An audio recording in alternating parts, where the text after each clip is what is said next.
복음으로 구원을 받고 하나님의 자녀가 되고 또 복음을 증거하는 전도자가 되었다 할지라도 옛 틀, 창세기 3장 나 중심, 창세기 6장 물질 중심, 창세기 11장 성공 중심, 이런 것들을 벗어나기까지는 많은 시간이 걸립니다. 우리 성도들이 오해할 수가 있어요. 나 중심하지 않고 그리스도 중심하면 나는 필요 없는 거냐? 나는 없어져야 할 존재냐? 그건 아닙니다. 하나님 나라 중심하면 세상 나라는 망해도 되느냐? 그건 아닙니다. 성공 중심하면 우리 그리스도인들은 맨날 남의 심부름이나 하고 또 밑바닥에서 종 노릇이나 해야 되느냐? 그건 아닙니다. 우리의 삶의 중심이 나 중심하고 하지 않고 그리스도 중심이어야 내가 없어지는 존재는 아니에요. 우리가 이 세상에 살지만은 하나님 나라 중심으로 세상을 살아야 세상이 제대로 살아야 됩니다. 우리가 성령의 권능받고 그리스도의 증인된 삶에 우리 목표를 두어야지 성공 중심에다가 내 인생의 목표를 두면 인간은 아주 비참하게 됩니다. 정말 그리스도 중심에서 나를 보시면 내가 제대로 보이는 거예요.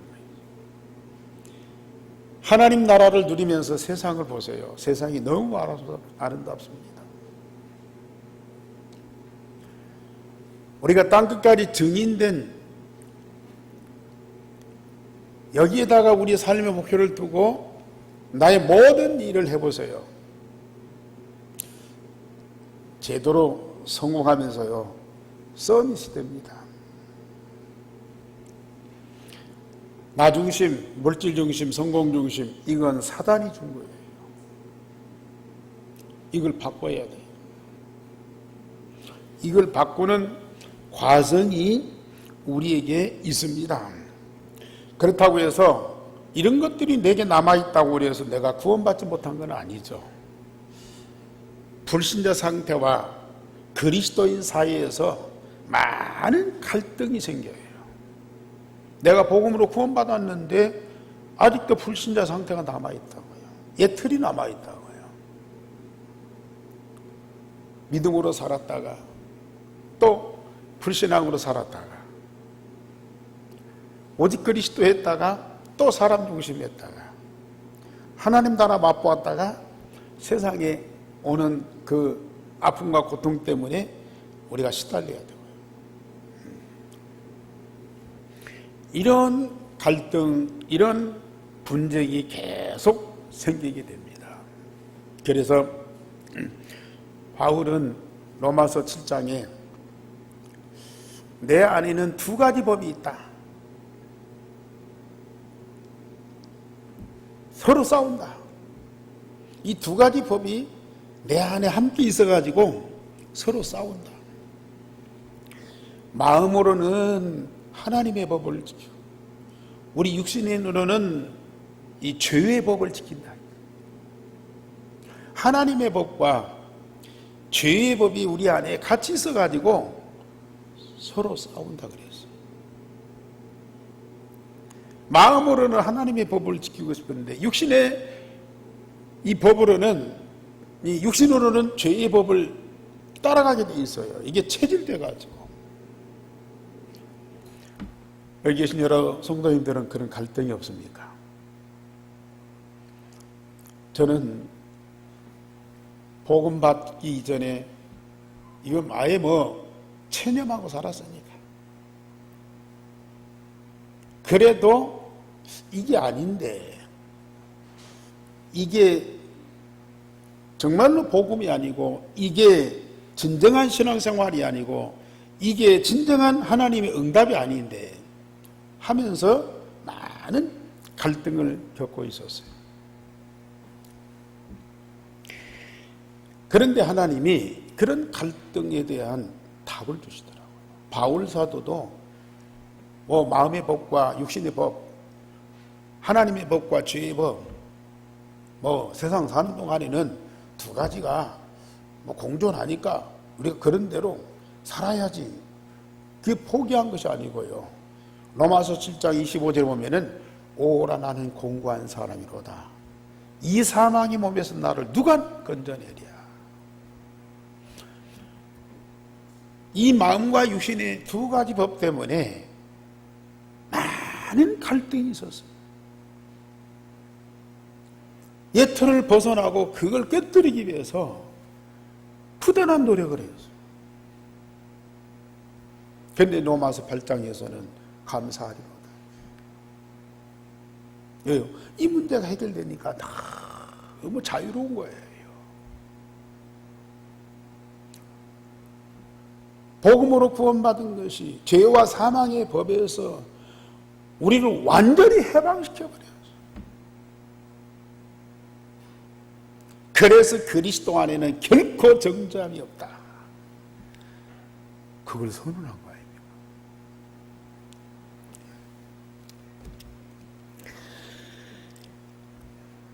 여러분들, 물론 여러 가지 문제 때문에 고민도 하고 갈등도 하고 또 연구도 하고 많은 생각도 해야 되겠지만은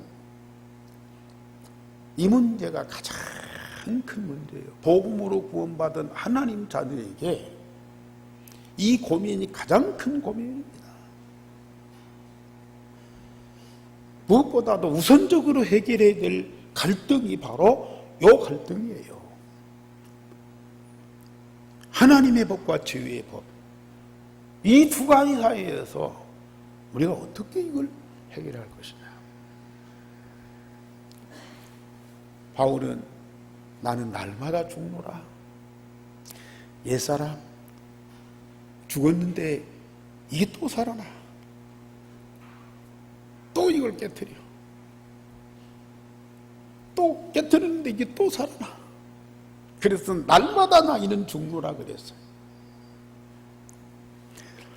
이게요, 완전히 해결될 때까지는 계속적으로 이런 갈등이 오게 돼 있다니까요.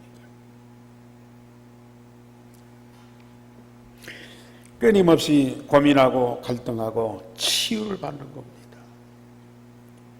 그런데 어느 날 그리스도 안에 있으면 새로운 피조물이라. 보라, 이런 것은 지나갔으니 새 것이로다. 이런 응답을 받고 나서는 얼마나 평안한 정도가 아니고요. 정말로 감사합니다.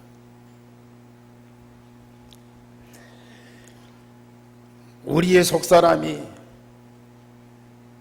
날마다 새로워지는 재창조의 역사가 계속 일어나요. 어느 때요? 오직이 다 될 때. 오직이 될 때. 오직이 될 때. 오직 그리스도가 될 때에, 오직 하나님 나라가 될 때에, 오직 성령의 충만이 될 때에, 그때에 이런 갈등 분쟁이 다 사라져요.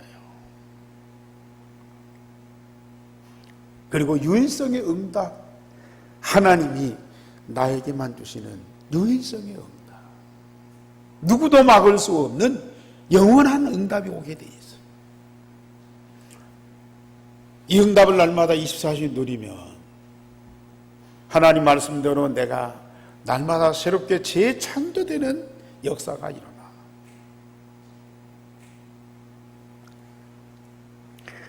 우리 성도님들, 고민과 갈등 꼭 하셔야 됩니다. 그러려니 하고 언젠가는 되겠지 하고 그런 이 낙관적인 생각 빨리 벗어버려요. 이 시급한 문제라니까요. 그래 저는 이 문제를 갖고 얼마나 많이 고민하고 갈등해요. 하나님이 나를 오직이 되는 걸어온 사건들을 자꾸 주시더라고요.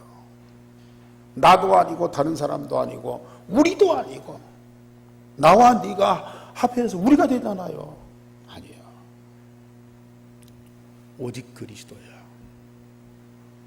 이걸 깨닫도록 하나님이 나를 계속 문제와 사건을 통해서 오직이 발견되도록 하시더라니까요.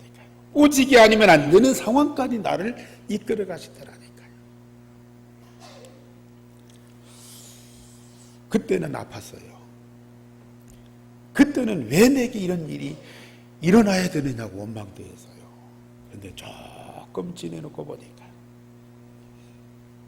그 과정이 오직이 되는 과정이에요. 지금 그때를 생각하면요, 정말 하나님 나를 사랑하시고 하나님이 나를 그렇게도 소중히 여기시는구나. 정말 너무 감사하다. 유일성의 응답과 재창조의 축복을 누리면서 24, 25 영원한 언약의 여정을 가는데요. 야, 이게 바로 복음으로 구원받은 그리스도인이구나. 전에는 솔직히 내가 나를 못 믿었어요. 내가 구원받은 그리스도인인 것이 안 믿어지더라고요. 남들이 볼 때는 어떻게 없습니까? 뭐 교회 다니고 목사니까 뭐 예수 믿는 사람이겠지 그랬지만은 내 안에 나는 참 갈등이 많았다니까요. 그런데 오직이 되고 유일성응답 받고 재창조의 축복을 누립니다. 하나님이 나를 얼마나 사랑하시는지, 세상 어느 누구보다도 하나님이 나를 가장 사랑하시는 것들이 막 느껴져요.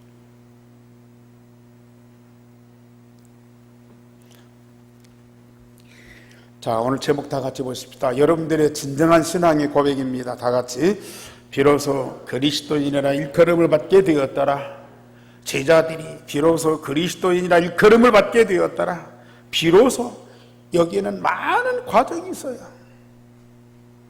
그 과정을 거치니까 비로소 그리스도인이라 일컬음을 받게 되었더라. 누가요? 여기 보면은 제자들이 그랬어요. 제자들이 그리스도인이고 제자로서 많은 활동을 합니다.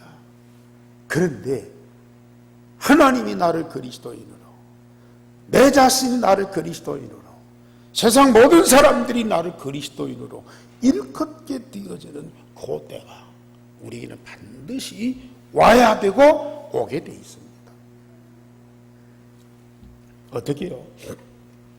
첫째, 하나님이 예루살렘 교회가 가지고 있는 선민사상, 옛 틀을 다 무너뜨렸습니다. 유대에 있는 사도들과 성도들이 이방인들도 하나님의 말씀을 들었다 하는 소식을 들었어요.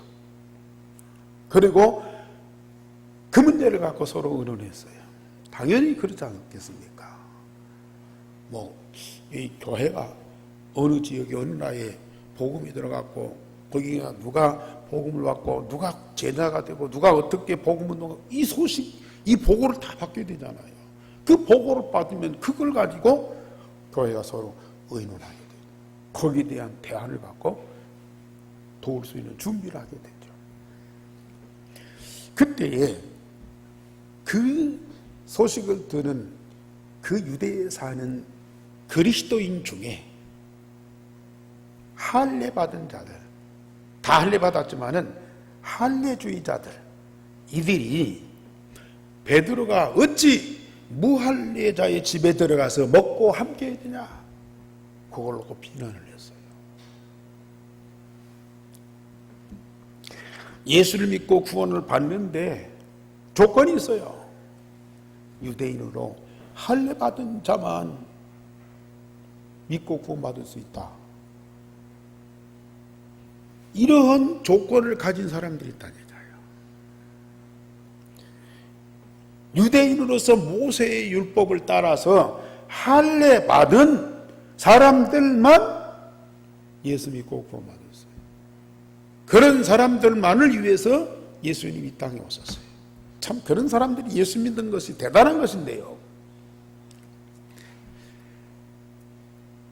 그리스도는 유대인의 그리스도고요, 이방인의 그리스도가 아니라는 얘기예요. 그런데 이방인인 고넬료가 구원을 받았다. 아무리 로마 사람이고 백부장이지만은 이건 있을 수 없는 일이다.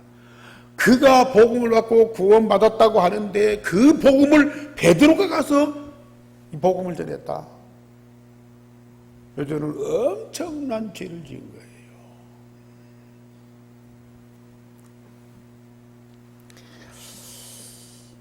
할례를 받지 아니한 이방인은 예수를 믿어도 안 되고 그들에게 복음을 전해도 안 된다는 것이죠. 그래서 이방인인 이 고넬료에게 복음을 전한 베드로가 비난을 받게 되는 거예요. 자, 이 옛틀이 얼마나 무서운 것인지 몰라요. 그렇게 복음을 받고 구원받았다고 하면서도 옛틀이 안 무너지니까 어찌 이방인에게 복음을 전할 수 있느냐. 베드로 사도를 비판했다니까. 저와 여러분들에게 남아있는 옛틀이 뭡니까? 내가 내 눈으로 보면은 별 문제가 없는 것 같아요. 내가 나를 볼 때에 내가 뭐 죄를 지은 것도 아니고 남 괴롭힌 것도 아니고 또 뭐 크게 실수하고 잘못한 것도 아니고, 그러나 복음의 빛으로 나를 보게 되면 예틀이 보인다니까요. 하나님의 말씀으로 내가 깨닫고 응답을 받으면요, 사단이 내게 준 것들이 보인다니까요. 세상으로부터 들어온 것들이 내 안에 가득한 것들이 보여요. 내가 복음으로 구원받은 생명을 가진 하나님 자녀인데도 이 생명 이외에 다른 것들이 내 안에 있다는 것. 그것이죠. 이거 빨리 발견하고 이걸 치유받아야 돼요. 우리가 육신에 병든 것도 큰 병이지만은 무엇보다도 더 무서운 것은 영적으로 병든 거예요. 정신적으로 병든 거예요. 이것이 나를 발목 잡고 있는 겁니다. 남들이 나를 비판하고 나를 핍박하고 그것도 나를 넘어지게 하는 것들이지만은 결국은 문제는 내 안에 있다니까요. 이 옛 틀, 할례 받은 자만 예수 믿어야 된다. 그 사상이 얼마나 무서운 사상인지 몰라요. 그것이 나를 발목 잡고 있고요. 복음 가진 자, 복음 동하는 자를 정죄하게 된다니까요. 복음 가진 자, 복음 전하는 자를 정죄하는 그 사람이 그 기준을 갖고 모든 것을 보고 판단하고 행동한다. 이게 제대로 되겠습니까? 이거 무서운 겁니다. 그래서 이 틀을 찾아서요, 이걸 깨트려버려야 돼요. 나중에 말씀드리겠지만은 왜 우리가 지금 예배를 해야 되느냐, 왜 굳이 자꾸 훈련을 받아야 되느냐.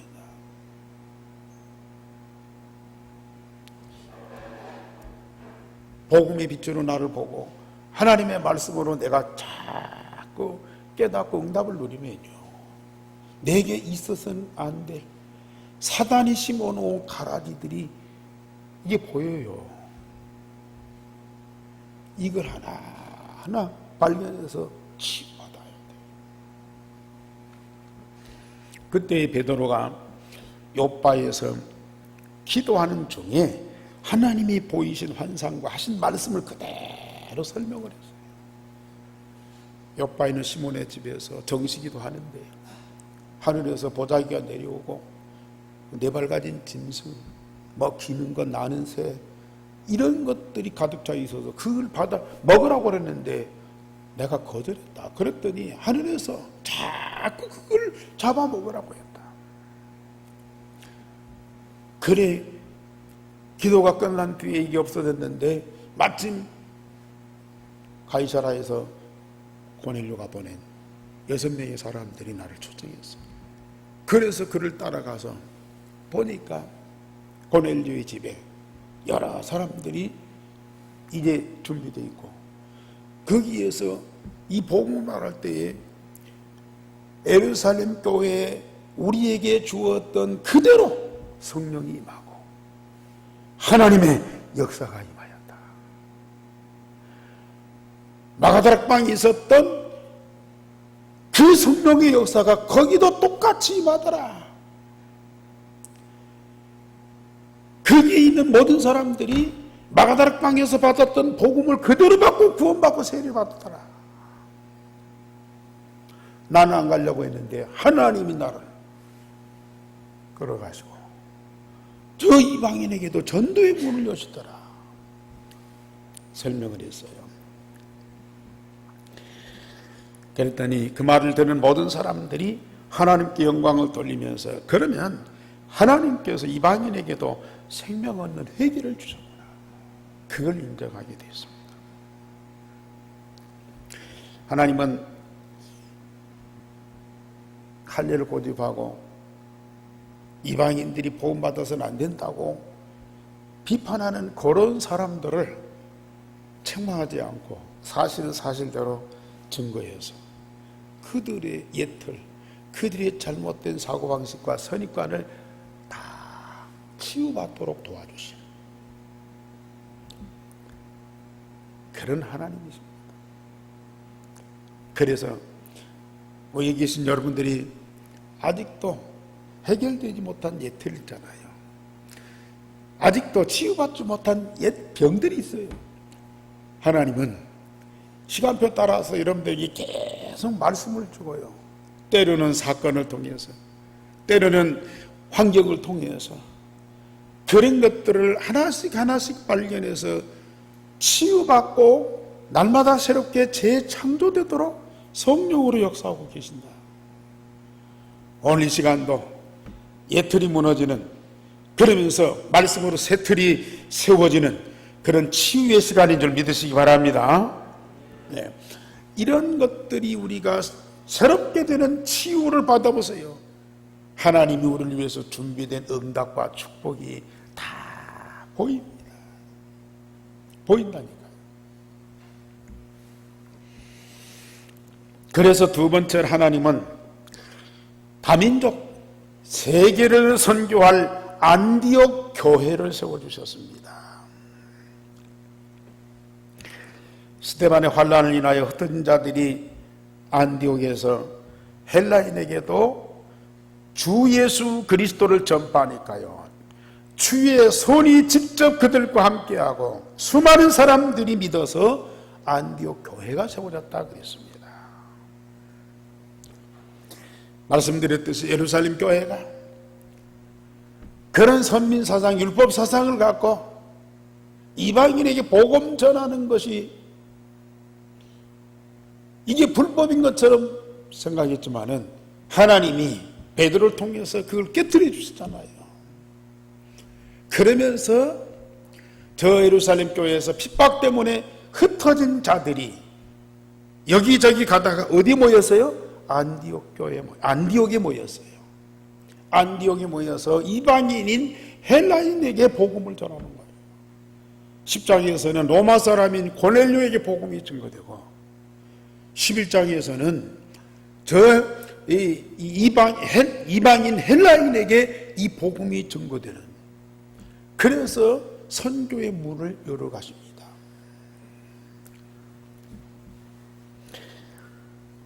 이 스데반의 큰 환난을 통해서 하나님이 이루신 사역이 있죠. 뭐예요?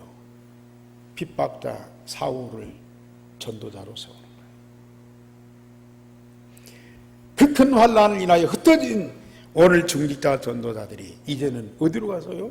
안디옥에 가서 다민족과 세계를 선교할 교회를 세웁니다. 물론 뭐 큰 어려움이나 사건이나 문제 있어서는 안 되겠죠. 그런데 복음 가진 자, 전도자들에게 이런 사건과 문제가 생겼다.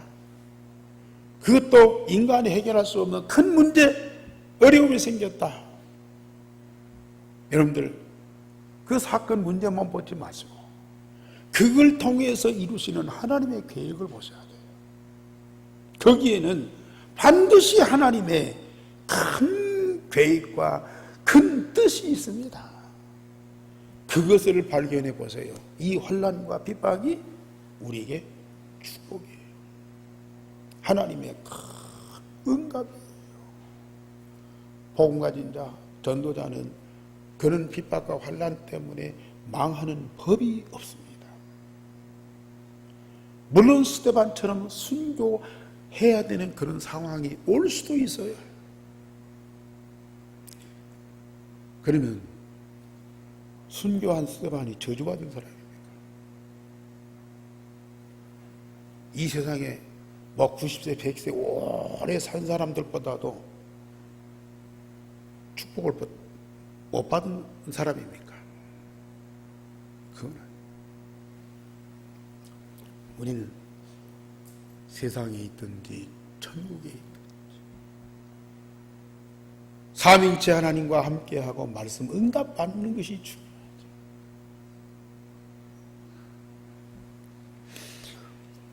복음 가진 자, 전도자에게 오는 환난과 큰 핍박,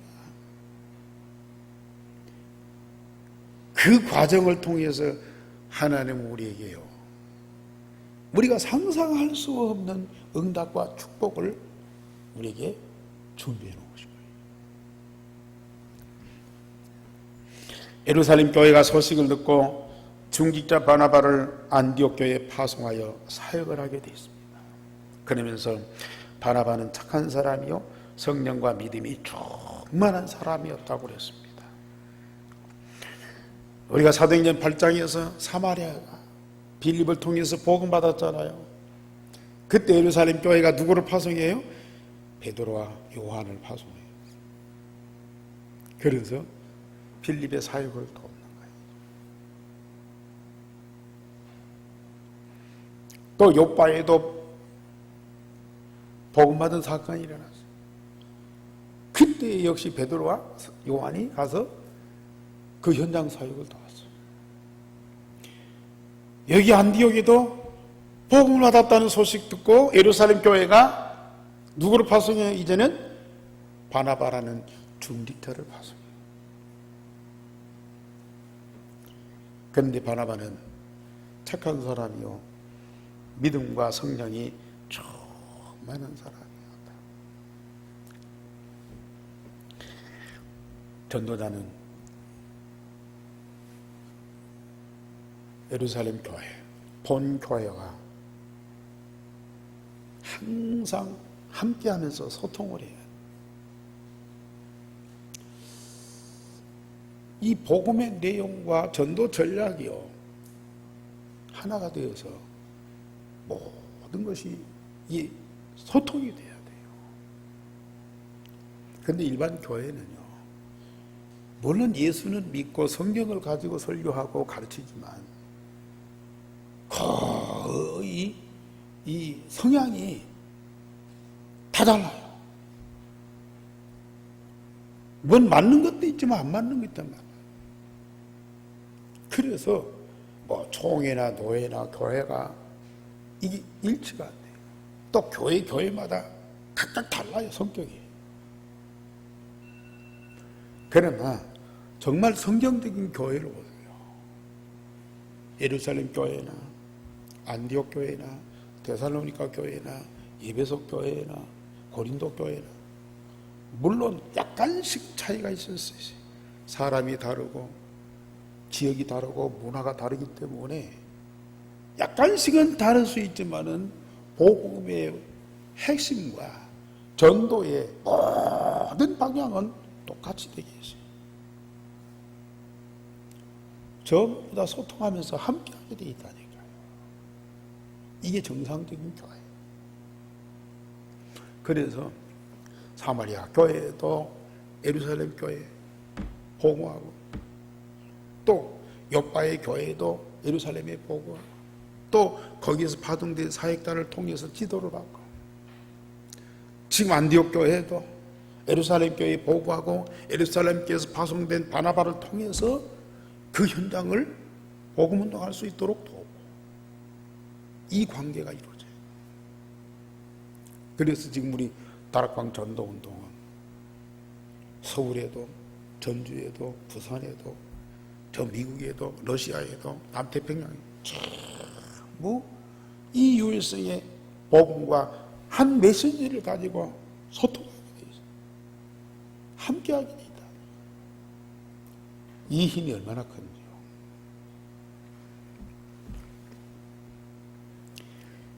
이 바나바가 안디옥에 가서 뭔 일을 한 것이 아니고, 안디옥 교회 주의 손이 함께하고 주의 은혜가 보였다.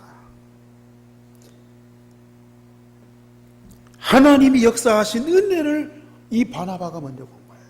사역자니까, 전도자니까 가서 열심히 전도하고 교회를 세우고 성도들을 훈련시키고, 그것도 해야 되지만 먼저 해야 될 것은 이 교회의 주의 손이 함께하고 하나님의 은혜가 보였다는 거예요. 그러면 끝났죠. 어갈이 없습니다. 겁낼 거 없잖아요. 주의 손이 함께하고 주의 은혜가 보이는 교회, 주의 손이, 주의 능력이 그 가운데 역사하시다. 하나님의 은혜가 말씀을 통해서 온 교회에 가득하더라고 말해요.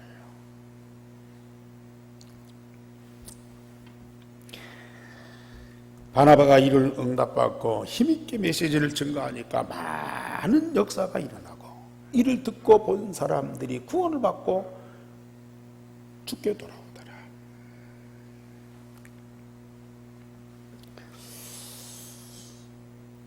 정말 우리 예안교회 바나바 같은 중직자, 바나바 같은 전도자 반드시 세워질 것이고요. 바나바 같은 이런 전도자를 통해서 전주뿐만 아니라 앞으로 하나님이 계획하고 준비하신 그 현장에 반드시 이런 전도운동이 일어날 겁니다. 이미 우리 교회 바나바 같은 중직자 세워져 있어요. 한 사람만 제대로 세워져도 하나님은 그를 통해서 하나님 당신의 모든 것을 응답으로 주어서 받은 응답을 가지고 증거하게 하십니다.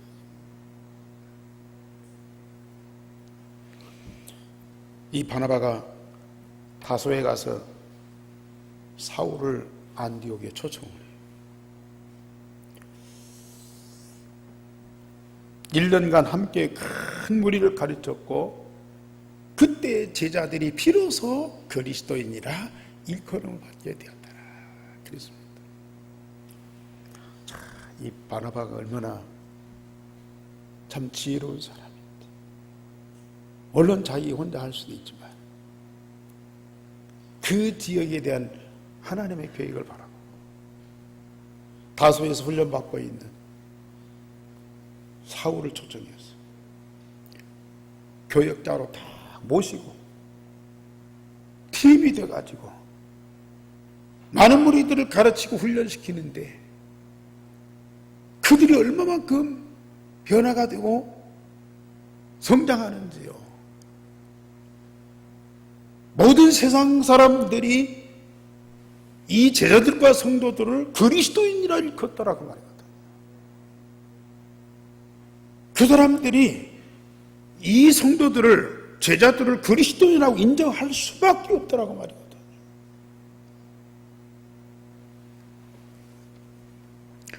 지금 많은 기독교인들이 있고 또 큰 교인들이 있어요. 큰 교회들이 많아요. 그런데 세상 사람들한테 많은 이 비판을 받고 있어요. 욕을 먹고 있어요. 목사님들도 그렇고. 이건 있을 수 없는 일이거든. 물론 핍박은 받을 수 있어요. 예수 믿는 사람들 그 복음 자체를 거부할 수는 있어요. 그러나 우리가 욕을 먹어서는 안 돼요. 정말 우리가 복음 받고 구원받고 하나님 자녀가 되고 오직 유일성 재창조의 축복을 누린다면 저희들이 할 말이 없어요. 왜? 다르거든요.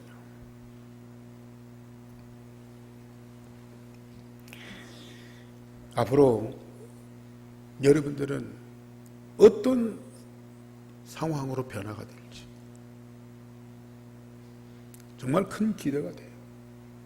왜요? 여러분들 안에 있는 복음과 복음 통해서 받은 그 생명은 날마다 성장하게 돼 있거든요. 그것이 날마다 새롭게 재창조의 역사를 일으키면서 우리의 삶으로 열매 맺도록 하게 돼 있다고 말이거든요.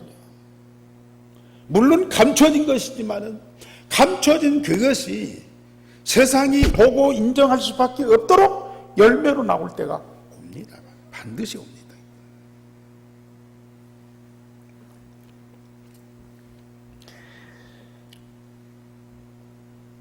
우리 성도님들은 유일성의 복음이 각인 뿌리 체질되면 당연히 하나님이 함께하고 하나님 말씀대로 응답받게 돼 있어요.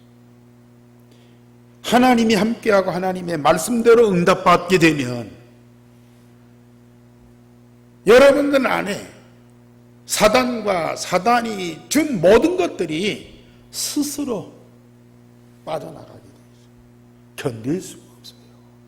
빛 앞에 어두움이 물러갈 수밖에 없잖아요. 사망이 생명에게 삼킨 바 될 수밖에 없잖아요.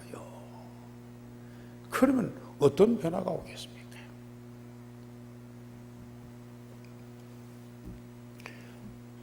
이런 비밀과 확신을 갖고 있기 때문에 예수님이 제자들을 불러서 나를 따라오느라고. 이런 어마어마한 응답과 축복이 있기 때문에 갈대아 우르의 아브라함과 그 가정을 불러서 내가 지시하는 땅으로 가라. 이런 응답의 확신이 있기 때문이에요. 여러분들 현장에서 복음 전할 때 뭐 사정하고 뭐 설득하고 뭐 그럴 필요가 없어요. 내가 받은 복음과 복음 통해서 받은 응답 당당하게 증거하죠. 그리고 정말로 이 복음 받아야만 되는 이유를 확실하게 설명하죠. 믿든지 안 믿든지 받든지 안 받든지 우리는 당당하게 증거하죠.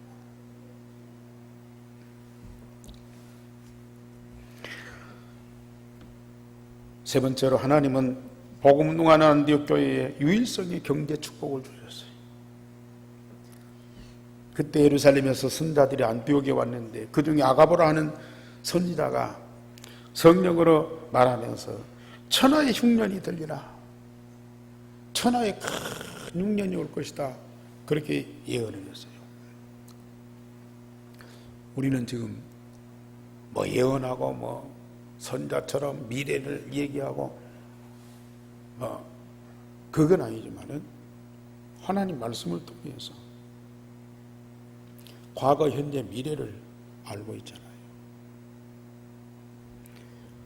우리는 하나님 말씀으로 응답받고 말씀 흐름 속에 가다 보면요, 앞으로 하나님이 이 세상에 어떤 일을 이루실지, 이 세상이 어떻게 흘러갈지 정확하게 알게 하고 있어요.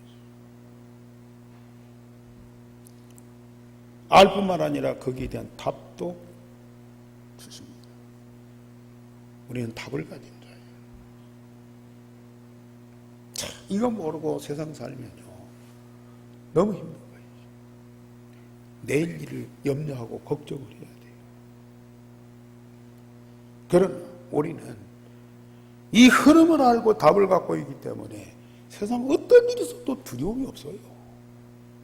염려가 있을 수가 없다니까요. 복음 가진 자가 얼마나 큰 축복입니까?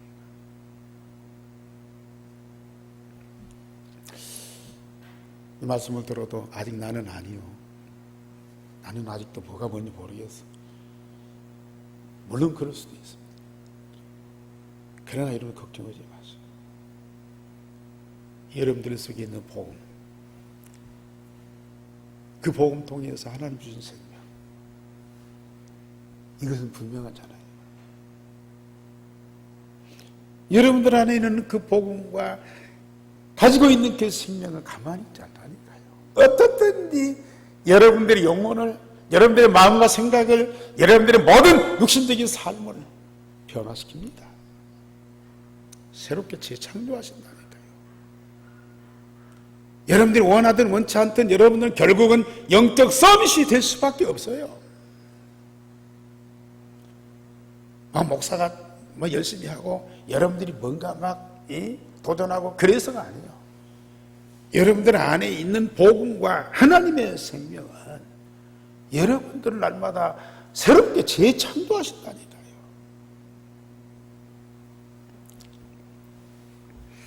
그 예언대로 로마의 황제 글라우디오 때에 그렇게 되었습니다. 그런데 안디옥에는 풍년이 들었어요. 안디옥의 성도들이 헌금을 모았어요.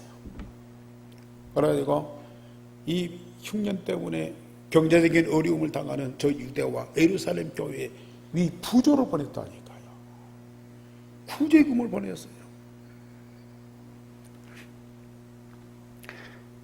복음 가진 이 교회와 복음동하는 전도자들에게는 일용할 양식을 넘어서서 복음동할 빛의 경제를 하나님이 다 응답으로 주십니다.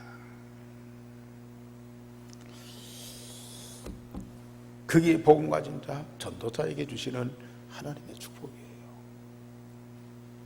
여기 계신 여러분들은 여기에 대한 믿음과 확신을 다 갖고 계세요. 하나님께서 분명히 우리 예안교회와 우리 성도들을 통해서 전주 오세안 모슬림 유대인을 살리게 하실 테인데, 그냥 입만 갖고 하는 것이 아니고 그들을 살릴 수밖에 없는 복음의 능력과 복음에 의한 삶 증거를 가지고 당당하게 그들을 살릴 수 있는 교회와 성도들을 하나님 만들어 가십니다.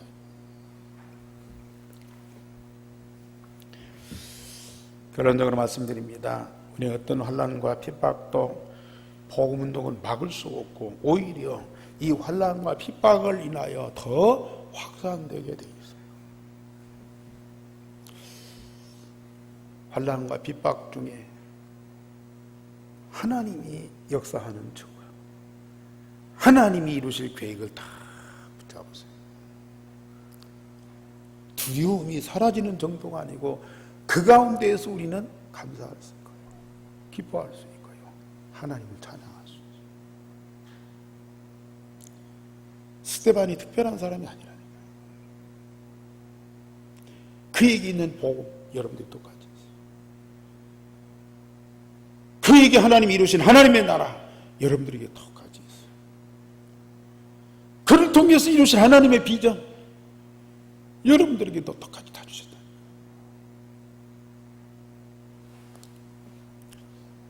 우리 성도들이 두려움이 있다?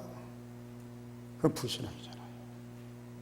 만약에 두려운 마음이 있다, 그걸 놓고 하나님께 기도하셔야 돼요. 내게 두려움이 있다는 건 불신앙이고, 상황이 두려워할 수밖에 없다, 이게 문제가 아니고 그걸 두려워하는 나의 불신앙이 문제라 이거예요. 이걸 깨뜨리셔야 돼요. 기도하셔야 돼요. 그리고 우리는 바나바와 같은 중직자 앞으로 많이 세워져야 돼요. 이 중직자 딱 세워지니까 예루살렘 교회, 안디옥 교회 든든히 세워지잖아요. 물론 12사도가 예루살렘 교회에 있었지만 지난번에 말씀드렸잖아요. 이 바나바가 사울의 되어진 상황을 전부 보고했어요. 그래서 이 사도들과 이 바울이 서로 악수하고 함께 할 수 있도록 그 역할을 이 바나바가 했잖아요. 그리고 중요한 현장에 중요한 일이 있을 때마다 이 바나바가 와서 그 일을 다 이룬 거예요. 믿음과 성령이 중요하다. 그를 통해서 응답받으니까 하나님과 사람 앞에 착한 사람 될 수밖에 없어요. 우리 함께 이런 중직자 하나님 반드시 있어요. 우리 성도들 중에 이 바나바를 롤 모델로 삼는 자가 있으시기 바랍니다. 저는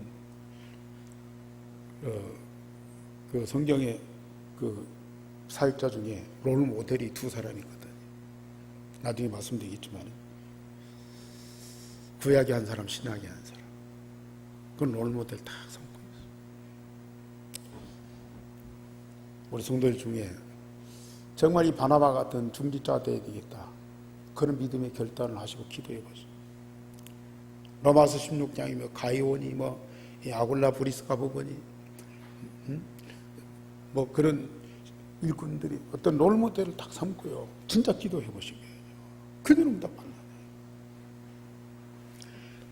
그리고 하나님은 복음운동을 위한 율성의 경제를 준비하고 위기 때에 반드시 응답받도록 역사하시죠. 마지막 때에 유대인 살릴 경제를 우리에게 주십니다. 여러분들은 꼭 그 응답을 꼭 누리시기 바랍니다. 하나님은 말씀하신 대로 성취하십니다. 우리는 그 말씀을 언약 붙잡은 대로 응답받게 돼 있어요. 그 축복의 증인이 되시기를 주님의 이름으로 축원합니다. 우리 하나님 감사를 드립니다. 오늘 또 우리에게 성취될 언약의 말씀 주셨사오니 우리의 틀을 벗어버리게 하시고 하나님이 우리를 위해서 여신 전도의 문을 발견하고 응답받고 도전하는 자들이 되어지게 하여 주옵소서. 제자들이 비로소 그리스도인이라 일컬음을 받게 되었더라. 우리 전 성도들이 한 사람도 빠뜨리지 않고 내 자신이 확신하고 하나님 인정하고 세상이 그리스도에 일컬어지는 그런 하나님의 사람들이 되게 하여 주옵소서. 주 예수 그리스도 이름으로 기도하옵나이다.